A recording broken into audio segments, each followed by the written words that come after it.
DDD is one of the only, if not few, decks that can fusion summon, pendulum summon, exceed summon, and synchro summon all in one turn, creating some catastrophic boards. You can say that it gives your opponent the D when it comes to terms of winning games. I'm TheCaliEffect, and if you guys want to see more videos like this, then go and destroy that subscribe button. But more importantly, go ahead and hit that notification bell because, well, we just too strong. Also want to give a shout out to every single one of my patrons. Without you guys, videos like this would not be possible. Also, a mad shout out to our newest Patreon, Marty Letty, or should I just call him Marty McFly? My man, welcome to the group, and I hope you enjoy your stay. Without further ado, I present to you a competitive DDD deck profile for this format.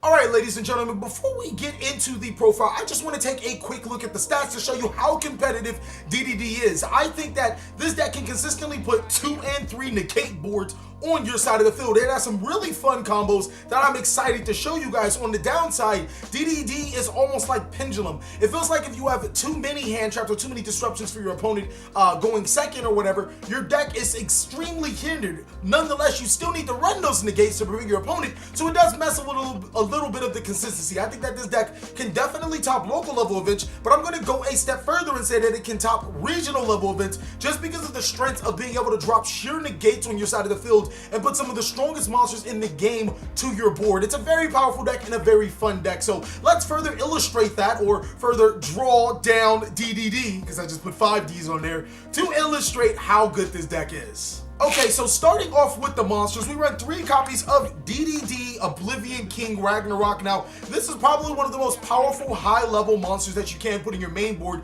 inside of DDDs. Why? Because while he's in the pin scale, he allows you to special summon a DD monster from your graveyard to your side of the field, as long as you special summon a DDD monster or a DD monster before. His monster summon allows you to special summon a DDD monster from your graveyard to your side of the field when he is summoned. He can also tribute a DD monster to destroy or disrupt an opponent's card on their side of the field. So it's a really good card. I wouldn't play anything less than 3 just because of how powerful it is and the sheer abilities that he brings to your side of the field. Next week, follow that up with probably one of the best worst cards in DDD, if you ask me. DD Savant Kepler, when he is normal summon or special summon, you can add 1 Dark Contract from your deck to your hand. That is literally the only thing you need to know about him. He becomes pretty dead if you already have the Dark Contract you need in your hand, or even if sometimes if you have both, he's just very bad. But other than that, you kind of need him if you don't have that Dark Contract. He's really essential to a lot of your combos and get you through a lot of your pieces that you need. He's also a Link Kribo target, which is, you know, pretty good for this deck, seeing that Links is something that hinders this deck until we get our new DDD Link monster. Next, we run 3 copies of DD Savant Copernicus. This was a card that I thought was not as great as the other DD monsters because he doesn't directly correlate to a combo, until I realized that he actually directly correlates to combos. When he is normal summon or special summon, you can send 1 DD monster from your deck to your graveyard or Dark Contract, but you're never going to use that effect. And it lets you extend your combos by putting Swirl Slimes, Lamias, or Necro Slimes into your graveyard, which, you know, gets you more pieces that you need for combos. Next is 3 copies of DD Lamia.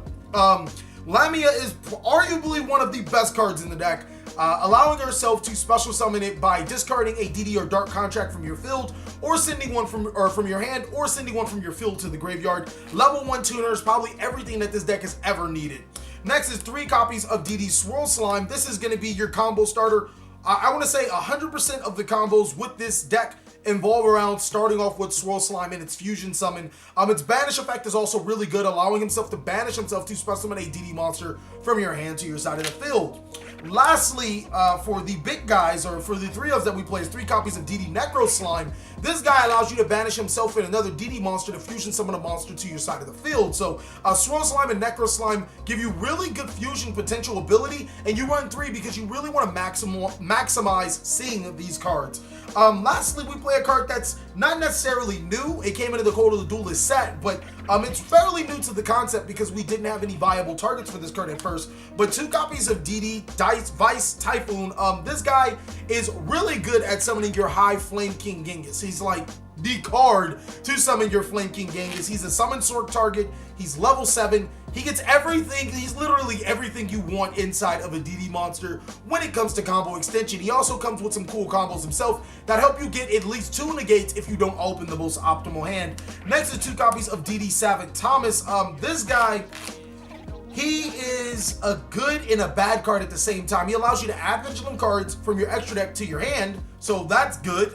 He also allows you to destroy pendulum cards to summon your Abyss King Ragnarok for your deck for a free rank 8. That's good. But oftentimes you struggle to find some legitimate combos with him because he doesn't per se fit the strategy as well as the other cards. Now, he doesn't fit it bad, but he doesn't fit it as well as the other cards. What you guys could drop him for are Where Art Thou's. Hell, I was even running the Abyss Actor Pendulum monster because it was a free Fiend monster to make Summon Sork in those dead hands. To be honest, this is a filler card. You can put any other 2 cards you guys want to. Hell, if you wanted to play a Lord of Darkness, these were the 2 cards you would probably want to drop them from. Next for the hand traps, 2 copies of Effect Veiler, 2 copies of Drolin Lock.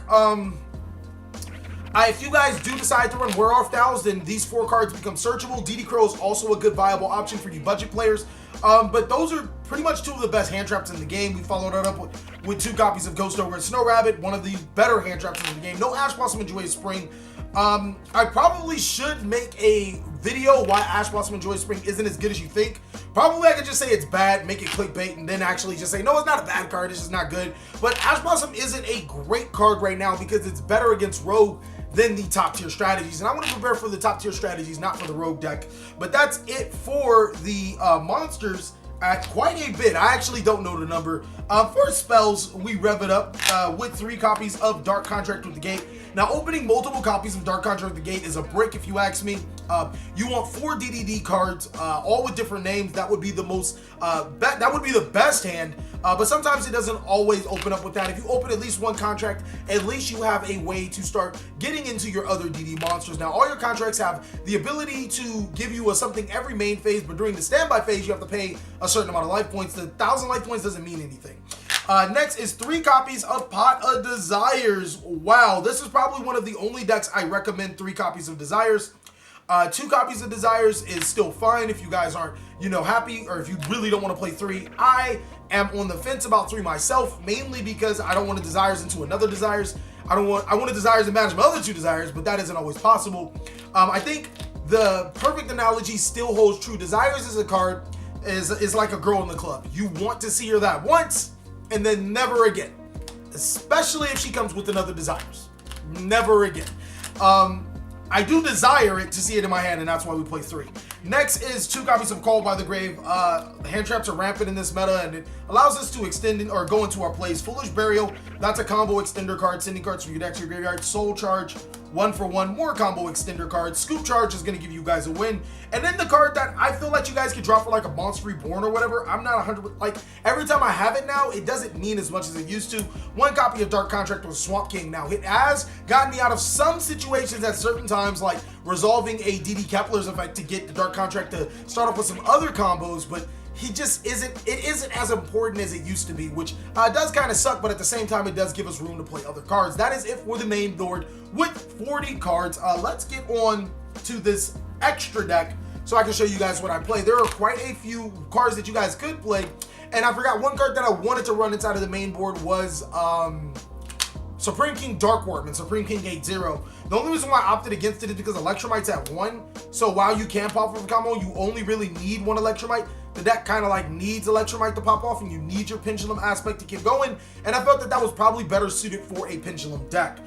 2 copies of DD Flame High King Genghis. I was running 1 for a significant amount of time until I realized that, first of all, your Vice Typhoon can only summon him, which isn't a bad thing. But secondly, he's really good at 2. Just like the other Flame King Genghis, he allows you to special summon DD monsters from your graveyard to your side of the field for free, and all you have to do is summon a DD monster. The next great thing about him is that he can actually negate card effects on your turn. So that's not, that's not bad. It allows you to stop your opponent from interrupting you. 1 copy of DDD Oracle King D-Arc. I like calling it D-Arc instead of Dark. You're going to need him because he's a 7 at times, the fusion summon him. His increased life points actually comes up against burn decks or sometimes in time, so it's not a terribly bad card. 2 copies of DD Flame King Genghis. This guy is going to be the reason why a lot of your combos are going to pop off. He's just that powerful. I'll be able to explain him a little bit in the combo sequence. DD Curse King Siegfried, this guy, probably one of the best DD extra deck monsters because you can keep sending him to the graveyard and bringing him back. All of your huge combos revolve sending him to the graveyard and then bringing him right back. So there's that. Crystal Wing, extra negations, Odd Eyes Meteor Burst Dragon, staple in any DDD deck. Don't let anybody tell you different. Being able to gain that Abyss King Ragnarok back to your side of the field is amazing. Gust Alexander, another great staple. Hope Harbinger, and Dual Dawn King Kali Yuga. This guy is, in my opinion, optional, but he's still really powerful, being able to negate all cards on the field and then destroy your opponent's back row. That's just really good. And then Hope Harbinger, I feel like we're going to go into a meta where Hope Harbinger is not going to be as good. But until then, I'm playing him. The other card that I want to talk about is that new Photon monster. He's pretty good. Link Kuriboh, Summon Sorcerers. For the people that don't have Summon Sorcerers or can't afford Summon Sorcerers, will have options. Link Kuriboh is mandatory in this deck if you ask me. Getting that Kepler off the field is just important, but I also built this deck around if you don't have a way to get into your Link Kuriboh, you make the Summon Sorcerers and then keep spinning your wheels. So the people that don't have Summon Sorcerers, you need a level 1 monster, which probably, if you ask me, you might want to start playing Where Are Fouls. And then 1 copy of YuGiOh's Apprentice. This card is a card that you'll go to as a part of quite a few of your combos. Now, some of the extra deck cards that you guys could be running instead, Electromite is a good card. Zephyr Metaltron is actually a lot more powerful than people like to think. The ability to add your Savin Keplers to your hand after you set your Dark Contract through Lamia is good. Master King Archfiend is also powerful. Borlo Bragan and Boral Sword Dragon, best Link 4s in the game. Biko Balker, Bick and Back Beam Boo, and of course the Odd Eyes package. All of these are viable inside of your deck depending on what you want. This is a 14 card extra deck, so you are allotted 1 extra slot to do whatever you want to. But now I'm going to show you guys some insane combos that you will love. Alright, ladies and gentlemen, so this is a 4 card combo, and the cards that you're going to need is 1 DD Savin Kepler, and then any 3 of these cards. It does not matter as long as you have 3 copies of any one of these cards in the Savin Kepler. For all intents and purposes, I'm just going to go ahead and put the Lamia into my extra deck, or back into my deck, and then go off with the DD Swirl Slime, the Savin Keeper, the Necro Slime, and the Abyss King Ragnarok. The first thing you are going to do is normal summon your Savin Kepler to add the Dark Contract from your hand, activate the Dark Contract, and use that to search the DD Lamia from your deck to your hand, or whatever piece that you are missing. You are then going to activate Swirl Slime's effect, using it and Necro Slime as a... Oh, actually, my apologies. You're not going to do that first. You're going to use the Savin Kepler for a Link Summon into your Link Kuriboh. See, I even had it mixed up. You're going to use it for a Link Summon into your Link Kuriboh first, and then you are going to use your DD Swirl Slime, fusing with your Necro Slime for the fusion summon of DD Flame King Genghis. Now, it's really important that Link Kuriboh goes into your main monster zone because there's actually 2 combos that you guys can do. Both of them are going to end up with 3 negates depending on what you play in your extra deck. The next thing you're going to do is use the Swirl Slime's effect, banishing itself to summon DD Lamia to your side of the field. And it's really important that anytime, this is the last time you can activate your Oblivion King Ragnarok and gain its full abilities. It has to be right now. You can activate it anytime before, but right now is the last time. Use your Lamia and your Flame King Genghis for a Synchro Summon into your DD Gust King Alexander. Now that's going to trigger your Oblivion King to special summon your DD Flame King Genghis, and it's also going to trigger your Gust King Alexander to special summon your Lamia to your side of the field. Now, I'm going to tell you guys to do something really ridiculous, but it's going to make sense later on in the video. Go ahead and use the Lamia and the Gust King Alexander for a Synchro Summon into your DD Curse King Siegfried, triggering your Genghis's effect to special summon DD Lamia to your side of the field. Now, here comes that ridiculous part. I need you guys to stay with me. Don't click away from this video. Don't dislike from what I'm about to show you. Use the Link Kuriboh and the Curse King Siegfried for a Link Summon. Yes, I know. You're going to get it back. Don't panic. Use that for a Link Summon into your YuGiOh's Apprentice, and then use your Flame King Genghis and DD Lamia for a Synchro Summon into your Odd Eyes Meteor Burst Dragon. Now that's going to trigger your Odd Eyes Meteor Burst Dragon, special summoning your DD Abyss King Ragnarok to your side of the field, allowing you to summon a DD monster, which is, that's right, DDD Curse King Siegfried. Now I'm going to put him over here because another combo would actually give you 3 arrows pointing down. From there, you guys can actually do a multitude of things. The first thing I would do is actually fusion summon by using the Necro Slime. Go ahead and banish that, and a Flame King Genghis to special summon to your side of the field. Nope, that's not the right card. We're gonna special summon that Flame High King Genghis to our side of the field. And then another thing you're gonna do, yes, get rid of the Siegfried again, is use the Witch's Apprentice and the Siegfried for another link summon into your Zephyr Metaltron. Now you guys are really set up for a huge combo. Use Lamia's effect, sending Dark Contract to the graveyard to summon Lamia to your side of the field and trigger the effect of your Flame King High Genghis. Special summoning your Siegfried back to your side of the field, then following up by using the Odd Eyes Meteor Burst Dragon and the DD Lamia into your Crystal Wing Dragon, then the Oblivion King and the Genghis into Hope Harbinger. Now, there is a sidestep to this combo, and I'm going to rewind a little bit to show you where we stopped, and we actually make a little bit of a different board. It's still going to give us 3 negates, but it actually requires Odd Eyes Vortex and Odd Eyes Absolute Dragon in our extra deck. Okay, ladies and gentlemen, so the combo goes significantly far back. We haven't used our Abyss King Ragnarok. Essentially, we're just set up with our Link Kribo, Flame King Genghis, and DD Lamia special summoned off the DD Swirl Slime. Which we're going to do is basically follow almost the same procedures, using both these monsters for a Synchro Summon. Oh, this would actually not even be on the field yet. Into your High King Gus Alexander, triggering the effect of your Ragnarok to special summon your Flame King Genghis to your side of the field, and then triggering the effect of your Alexander to special summon your Lamia to your side of the field. Now, here's what you guys are going to do different. You're going to use the Lamia and the Gus King Alexander for a Synchro Summon like normal into your Siegfried, and instead of Genghis bringing back the DD Lamia, you are actually going to bring the Gus King Alexander back to your side of the field, and that's going to put you in a different situation because now you don't have that tuner monster. Use Siegfried and the Link Kribo for a Synchro Summon into, let me put boom, and let me get a dice over here, for a Link Summon into your Witch's Apprentice, and then use Lamia's effect, sending the Dark Contract to the graveyard to special summon Lamia to your side of the field. From there, you are going to use the DD Lamia and the Flame King Genghis for a Synchro Summon into your Odd Eyes Meteor Burst Dragon, triggering its effect to special summon Oblivion Ragnarok to your side of the field, and then Ragnarok's effect to summon your DDD Cursed King Siegfried to your side of the field. I actually want to do it like that. From there, you're going to be a little bit different. Like I said, you're going to use both the Odd Eyes Meteor Burst Dragon and the Alexander for a Link Summon, oh, I'm sorry, for an Exceed Summon. Where is that Exceed monster? I know I put it somewhere. Maybe I should be a little more organized. You're going to use that for your Odd Eyes Absolute Dragon, and then your Absolute Dragon and your Witch's Apprentice for another Link Summon into your Zephyr Metaltron. Now that's going to trigger the effect of your Odd Eyes Absolute Dragon, giving you an Odd Eyes Vortex Dragon to your side of the field.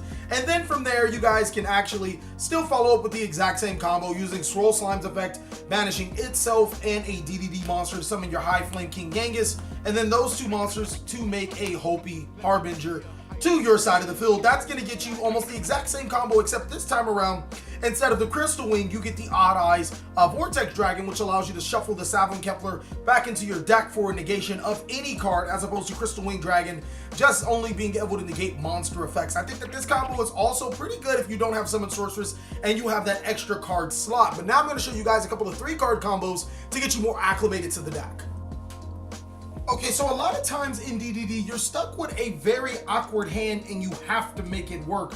In this situation, I know the video is running a little late, so I'm gonna have to wrap it up here, but this 3-card combo is an unlikely scenario that's still gonna land you with 2 negates. And if you're going first, you're still gonna have, excuse me, 2 other cards in hand, whether it's hand traps, called by the grave, whatever it is, you're gonna find yourself in an awkward situation like this, but still be able to make a board full of 2 negates. So go ahead, and I'm going to use Savin Copernicus, Swirl Slime, and Necro Slime for this specific combo.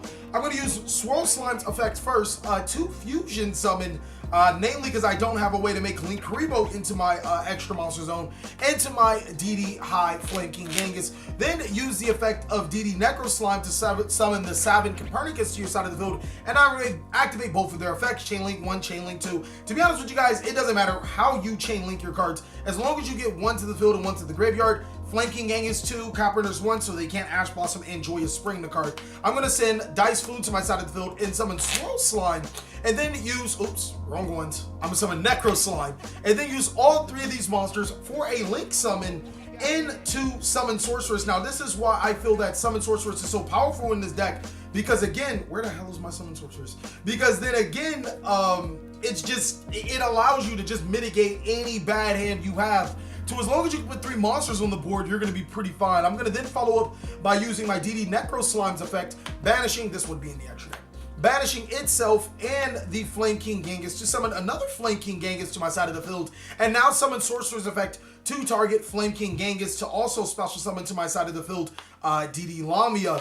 I'm then going to follow by using the Lamia and the Flame King Genghis for a synchro summon into my DD Dusk King Alexander, and now I'm going to use my DD Vice Typhoon for a fusion summon with my Flame King Genghis. Let me banish both of those cards to summon to my side of the field DD Flame King High Genghis. That's going to trigger Alexander's effect to summon Lamia to my side of the field, and now I can use both of these monsters for a synchro summon into my DD Curse King Siegfried, which is now going to trigger my Flame King Genghis to special summon my Alexander, and then use the Genghis for a summon of Lamia, these 2 monsters into another synchro summon, my last synchro summon, into Crystal Wing Synchro Dragon. So those 3 cards actually equaled you with a pretty decent board of 1 negate, and a Summon Sorceress to your side of the field, as well as 2 additional cards in your hand. There are so many 3-card DD combos. This one's actually the one that I figured out while I was playing against TJ in this match, so it was pretty fun.